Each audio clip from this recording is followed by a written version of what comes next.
भयम भयानाम अपहारिणी स्थिते मनस्यनन्ते मम कुत्र तिष्ठति यस्मिन् स्मृते जन्म जरांतकादि भयानि सर्वाण्यपयांति तात। हे दोस्तों मित्रों, तुम्हें कोई भी कष्ट नहीं होगा, ना मृत्यु का, ना रोग का, ना अपमान का, ना कोई भय छू सकेगा। कौन सा ऐसा जादू है भाई? बोले समस्त भयम भयानाप हारिणी स्थिति, समस्त भय भय का अपहरण करने वाली एक स्थिति जागृत होती है। कैसे जागृत होती है? अनंत महिमाशाली भगवान के नाम का जो स्मरण करता रहता है। हम अपनी कल्पना से भयभीत होते हैं, कहीं कोई भय नहीं है। जहां भय लगा है वहां हमने देखा हमारी कल्पना हमको भयभीत करती है। नाम जब चल रहा है तो तुम्हें भय कोई परास्त नहीं कर। भयम भयानाम हारिणी, समस्त भयों का अपहरण करने के लिए नाम विराजमान है। चौथी स्टेज में कैंसर, अब कभी भी शरीर छूट सकता है। और पूरा तिलक लगाए मुस्कुराते हुए बात कर रहे थे, बोले बस बल है राधा नाम का।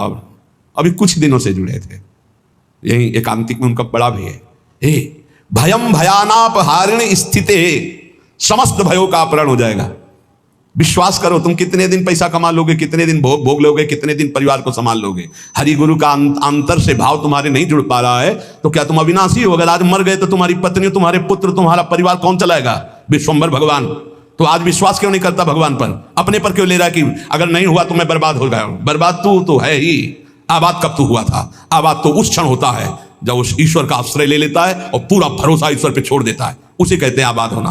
अहंकारी कभी, अपने को कर्ता मानने वाला कभी आबाद नहीं होता। यही समय तो होता है उत्तर देने का, मैं आपका। सर्वस्व नष्ट हो जाए तो भी स्वामी मैं आपका। आपकी आज्ञा के अनुसार आपके विरुद्ध कभी नहीं चल सकता, चाहे प्राण चल। भगवत प्राप्ति ऐसे होती है। नौकाएं कभी डूबती नहीं, लड़खड़ाती नहीं, छेद होती नहीं। नाविक ने आज तक किसी को डूबने नहीं दिया, पार कर दिया है। चुपचाप बैठा रहे, दौड़ क्यों मचा रहा है इधर से उधर, पूरा बैलेंस बिगाड़ने की कोशिश कर रहा है। एक आदमी ट्रेन में दौड़ रहा था, डिब्बे में एक साधु थे। भाई मैं देख रहा हूं तू दौड़ रहा है, क्यों दौड़ रहा है? बोले हमको बहुत जल्दी पहुंचना है अमुक स्टेशन। है पागल, ट्रेन चल रही, तू बैठ जा, तू बैठ जा, ट्रेन चल रही। ऐसे ही तू सच्ची मान, अध्यात्म की कोई दौड़ भाग नहीं होती। अध्यात्म कोई किलोमीटरों वाली यात्रा नहीं कि बहुत भागना पसीना चुहाना है। समझ समझ, विवेक का मार्ग, विवेक का। आराम से बैठ जा। काहू के बल भजन को, काहू के आचार, व्यास भरोसे, कुंवर के सोवत पाव पसार। अंतिम समय सूरदास जी का पद, भरोसो दृढ़ इन चरणन केरो।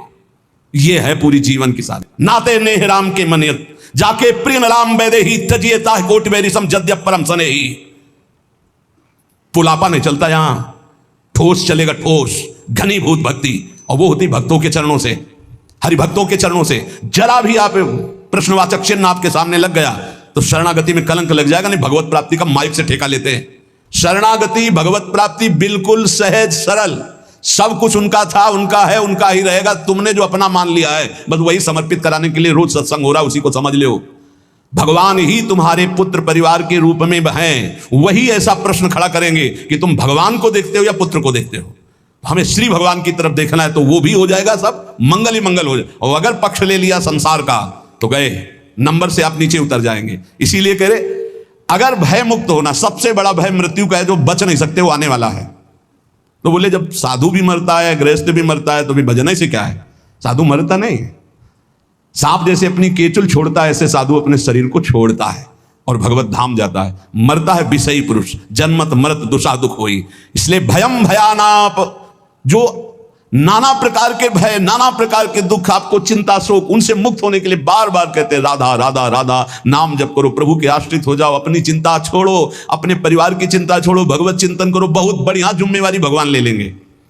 सच्ची मानिए, कर्तव्य छोड़ने की बात नहीं कह रहे हैं, चिंता छोड़ने की। तुम्हारे चिंता करने से होगा, ओवर थिंकिंग तुम्हारे सोचने से होगा कि हम ये महल बनेगा, महल के ऊपर अटारी चढ़े, फिर ये होगा, फिर वो होगा, फिर होगा। तो बोले हम कुछ सोचे ना, नहीं, राधा राधा राधा। वर्तमान में राधा राधा जब, जो आगे होता चला जाए उसको करता चला जा, तो जीवन मुक्त हो जाएगा गृहस्थी में रहते हुए। सोच हमको नहीं, सोच हमारे प्रभु देंगे। आगे क्या करना है वो करेंगे, हम संकल्प विकल्प करके फंस जाएंगे।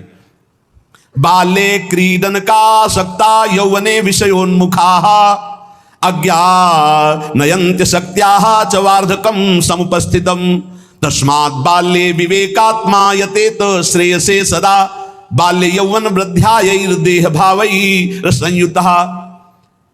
सांसारिक जन बाल्यावस्था खेल कूद में व्यतीत कर देते हैं। हम प्रणाम करते हैं उन माता पिता को जो अपने बच्चों को बाल्यावस्था से नाम जपना, समय से उठना, पृथ्वी माता के चरण छूना, सूर्य भगवान को नमस्कार करना, अच्छे अच्छे आचरण सिखाते हैं। आजकल माता पिता नहीं उठते प्रातःकाल, तो बच्चों को क्या उठाएं प्रातःकाल? 11 बजे तक उठते हैं। बाल्य क्रीडन का शक्तो यौवने विषयोन्मुखा।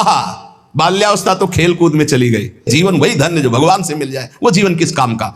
आजकल कह रहे हैं कि बाल्य क्रीडन का शक्तो, बालकों को तो क्रीड़ा अवस्था में ऐसा लगा दिया कि बाल्यावस्था कब निकल गई पता नहीं चला। यौवने विषयोन्मुखा, यौवन अवस्था भोगों में फंसा दे। अरे भाई, भगवान कृपा करें सबको अच्छे माता पिता मिले। कैसे अच्छे माता पिता? जो भगवान में लगाते हैं, जो सत धर्म में लगाते हैं, जो सत कार्यों में लगाते हैं। बहुत बड़ा योगदान होता है माता का। फिर दूसरा पिता का, सबसे बड़ा गुरु माता, फिर पिता, क्योंकि वही सतमार्ग में चला। गांव में एक बार नाटक आया था दिखाने के लिए, वो क्या कहते हैं, नौटंकी, वो सुल्ताना डाकू पूरा दिखाया गया। रात भर देखा था, बच्चे थे उस समय। तो जब उसको फांसी की सजा दी गई तो उससे पूछा गया तुम्हारी अंतिम चाहत क्या है? वो हम पूरी जिंदगी भर ध्यान रखा। बोले हमारी माता को हमसे मिला दो। माता को, जे ही माता मिलने आई तो गले लगे और दांत से पूरी नाक काट ली माता की। तो आप ईश्वर ने पूछा ये क्यों किया? बोले मुझे आज फांसी के फंदे में चढ़ाने वाली ये है। पहली बार हमने पेंसिल चुराई थी, और जब इसको कहा कि मां मैं पेंसिल चुरा के लाया, तो इसने कहा बहुत अच्छा बेटा, लिखने के काम आएगी। बस उसी दिन से मुझे लगा कि बहुत अच्छा कार्य है, और आज मैं सुल्ताना डाकू बना और मुझे इसकी फांसी की सजा मिल रही। तो सबसे बड़ी अपराधिनी ये मेरी मां है जो मुझे इस मार्ग। मां प्रथम गुरु है। आप अपने बच्चे को जैसे गर्भ से शिक्षा, अगर हम प्रार्थना करते हैं गृहस्थ में वो बच्चा गर्भ में आ जाए तो सहवास बंद कर दो, सात्विक भोजन पाओ, भगवत नाम कीर्तन सुनो, भगवत कथा सुनो, महान तीर्थों का भ्रमण करो अगर कर सकते हो, उससे तुम्हारे बालक के बहुत सात्विक संस्कार होंगे। यौवने विषयोन्मुखा, जवानी भोगों में व्यतीत करने के लिए प्रेरणा दी गई और अंदर और बाहर दोनों से संयोग बने, विषयों से हृदय मलिन हो गया। फिर कह रहे हैं अज्ञा नयंति असक्त्या, जो अगली अवस्था आई बुढ़ापा, वो तो असक्त, इंद्रियां वैसे ही चंचल, मन वैसे ही चंचल, शरीर असक्त। अब वो अंदर बैठे बैठे भोगों का चिंतन कर रहा है, उसकी दुर्गति हो जाती, दुर्गति। इसलिए तस्मात् बाल्ये विवेकात्मा यतेत श्रेयसे सदा। विवेकवान होकर बाल्यावस्था से वो माता पिता धन्य है जो अपने बच्चे को शासन में लेकर, हे बाल भोग बना रहे हैं, 5 मिनट राधा राधा कीर्तन कर, अभी तुझे पवाते हैं, थोड़ा सा नाम संस्कार डालिए भगवत कीर्तन का, भगवान नाम जप का, बैठ 5 मिनट बैठ के कथा सुन, देखो सत्संग सुन, या स्वयं सुनाने लगे कोई ना कोई ग्रंथ की बात। संस्कार पढ़ते हैं, गर्भ से संस्कार पढ़ते हैं। अभिमन्यु जी को गर्भ में ही चक्रव्यूह तोड़ना आ गया था। प्रहलाद जी को गर्भ में ही परम महाभागवत बना दिया था नारद जी ने। अगर आप गर्भस्थ शिशु से शिक्षा प्रारंभ करेंगे तो कोई महान राष्ट्रभक्त महात्मा पैदा होगा। विवेक की पुरुष को चाहिए कि जिस समय बाल्यावस्था है वो पूरे जीवन की अद्भुत शैली बनाने के लिए उसको आप शिक्षा दीजिए। जितने गंदगी व्यसन है वो सब माता पिता के आचरणों का प्रभाव बच्चों पर पड़ता है। बहुत होश में माता पिता अपना व्यवहार रखें, नहीं बच्चे फिर वही जानते हो क्या करते हैं, बुढ़ापे में मार थप्पड़ घर के बाहर कर देते हैं कि तुमने हमको यही शिक्षा दी है आधुनिकता की, भोगों की, विषयों की, तो उसी का सुख लो। इसलिए तदे तद्वो मयाख्यातम यदि जानीत नानृतम तदस्मत् प्रीतये विष्णु स्मृत्याम बंध मुक्तिदः। मित्रों, मैं तुम लोगों से प्रार्थना कह रहा हूं, तुम झूठ मत समझना। अगर समस्त दुख और बंधनों से छूटना है तो तुम केवल हरि स्मरण प्रारंभ कर दो।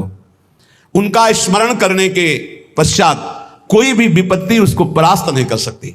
हरि स्मृति समस्त विपद विमोक्षणम, जितनी विपत्तियां हैं सबसे मुक्त करा देगी। तुम मेरी बात मान लीजिए। तदस्मत् प्रीतये विष्णु स्मृत्याम बंध मुक्तिदा, समस्त बंधनों से मुक्त हो जाओगे, मृत्यु का भय नष्ट हो जाएगा केवल हरि स्मरण।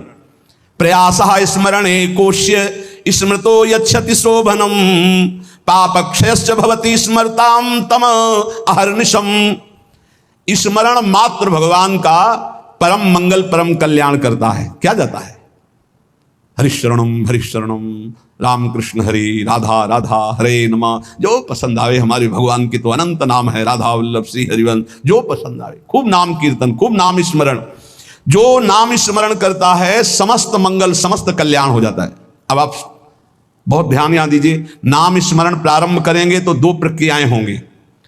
यदि आपके पाप अधिक हैं तो तत्काल पाप नष्ट होना प्रारंभ हो जाएंगे। अब उसके लिए घटनाएं घटना प्रारंभ हो जाएंगी, विपत्ति, दुख, परेशानियां। आप ऊब मत जाना। और अगर आपके पुण्य अधिक हैं तो पुण्य शुरू हो जाएंगे। ये लाभ, ये लाभ, ये लाभ। तो आप वो नाम जप का लाभ मत मान लेना, वो नाम जप से दुख आ रहा है ऐसा मत मान लेना। वो शुभ अशुभ दोनों को नष्ट करके आपको अखंड आनंद, प्रसन्नता की तरफ ले जा रहा है। इसलिए धैर्य चाहिए नाम जापक में। सुख दुख नाम का फल नहीं है, सुख दुख पाप और पुण्य का फल है। आनंद और प्रसन्नता ये नाम का फल है। प्रसन्नता ये ब्रह्म स्वरूप है। प्रसन्नता, हर समय प्रसन्न रहना, ब्रह्मभूता प्रसन्नात्मा। जो रात दिन प्रभु का स्मरण करते हैं उनके सब पाप नष्ट हो जाते हैं। प्रभु में अहर्निश बुद्धि लगने के कारण प्रभु परम सुख समुद्र है, इसलिए वो सुख समुद्र हो जाता है, हर समय सुख में डूबा रहता है। तापत्रयणे भीतम यदे तदखिलम जगत तदा सोचेषु भूतेषु द्वेषम प्राज्ञः करोति कहा। ये संसार 3 तापों से जल रहा है। तुम शोचनीय पुरुषों जैसे जलने के लिए तैयार मत हो। अगर तुम बचना चाहते हो तो बच सकते हो नाम जप के, नहीं तो कैसे कैसे मृत्यु अपहरण कर रही है। बैठे हैं आराम से कुर्सी में, पीछे से पूरी दीवार गिरी मर गए। एक एक क्षण में मृत्यु तो काल कवल कर रही है और हम सोच रहे हैं सब कुछ काम हो जाए फिर एक बैठकर भजन करेंगे या तीर्थयाटन करेंगे। मृत्यु तुम्हें तीर्थयाटन और भजन के लिए समय नहीं देगी। आज अभी से भजन शुरू करो। बद्ध वैराणि भूतानि द्वेषम कुर्वन्ति चेततः सुशोच्यान्यति मोहेन व्याप्ता नीति मनीषिणाम। यहां भजन तो करते नहीं।